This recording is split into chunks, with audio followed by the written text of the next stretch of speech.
Salut! Eh ben voilà, les vacances sont finies et ça fait plaisir de vous retrouver sur Pierrot le foot et ça fait plaisir de vous retrouver pour une qualification française en demi-finale d'un championnat d'Europe. C'est les filles qui ont très logiquement et très petitement, comme quoi c'est pas incompatible, éliminé une équipe de Hollande très décevante qui n'a rien montré pendant 2 heures. Alors que les Françaises ont accumulé les occasions.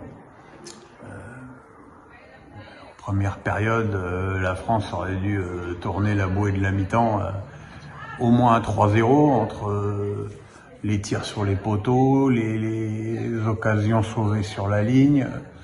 Voilà, une très nette domination des Françaises et évidemment un manque d'efficacité qui aurait pu être problématique parce que dans ce genre de match, on sait que l'équipe qui domine en général se fait tréfler à la fin sur un contre tout moisi. Mais là, c'est pas arrivé. Les Françaises ont donc ouvert le score sur un penalty pour une faute évidente sur Diani, où l'arbitrage, qui n'est quand même pas le point fort de cet Euro, a été contraint d'aller voir la VAR pour donner ce qui était évident, c'est-à-dire un penalty pour un tacle par derrière de la défenseuse batave, qui en plus touche même pas le ballon. Donc je ne vois pas comment on pouvait siffler autre chose que péno sur cette action. Penalty transformé magnifiquement par F. Parizet. Pourtant, la gardienne hollandaise était partie du bon côté. De toute façon, elle est partie du bon côté sur tous les ballons. Même en fin de match, sur cette tête de Wendy Renard qu'elle a été chercher vraiment à ras de son poteau. Quelques minutes auparavant, Grace Gregorio avait une occasion énorme de la tête, mais elle n'avait pas pu cadrer. Donc voilà, c'est une victoire très méritée pour nos Bleus, qui souffrent évidemment, mais bon, maintenant il va bien falloir s'y habituer de l'absence de Marie-Antoinette Katoto qui s'est blessée lors du deuxième match contre la Belgique et qui sera absente d'ailleurs plusieurs mois, avec une rupture du ligament et une fissure du ménisque. Voilà, j'ai pas fait de vidéo sur les matchs de poule parce que c'était pas très passionnant, faut le dire ce qui est. Cet Euro d'ailleurs n'est pas hyper flamboyant, hélas, pour certains. Même si les audiences sont au rendez-vous, je suis pas certain que ce soit une pub phénoménal pour le foot féminin, mais enfin bon, il y a des euros masculins qui n'ont pas été une pub phénoménale pour le foot non plus. Donc voilà, c'est une belle perf. C'est la première fois que la France se qualifie pour la demi-finale d'un grand tournoi.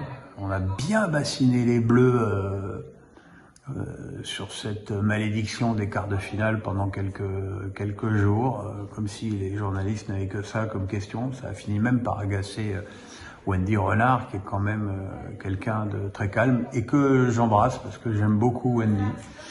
Donc voilà, je ne manquerai pas de la féliciter sur Instagram dès que j'aurai fini ma vidéo, parce que c'est un petit rituel entre nous. Donc voilà, maintenant demi-finale, tout est permis, parce que dans un dernier carré, voilà, il reste 4 équipes d'un niveau qui me semble sensiblement équivalent. Maintenant, je vois pas des équipes pratiquer un jeu aussi rapide vers l'avant que les Bleus. Maintenant, il va falloir corriger ce manque d'efficacité qui a été vraiment aujourd'hui extrêmement problématique.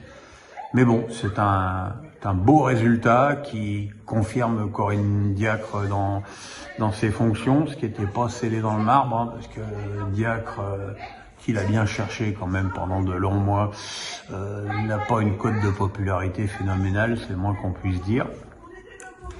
Mais bon, voilà, cocorico, les Bleus sont en demi-finale, donc on se retrouvera maintenant, le programme des semaines à venir est tout tracé. Il y aura le trophée des champions entre Nantes et le PSG, les tours préliminaires de Monaco contre le PSV Eindhoven, et puis on se retrouvera pour le championnat avec en ligne de mire et très rapidement la Coupe du Monde au Qatar fin novembre.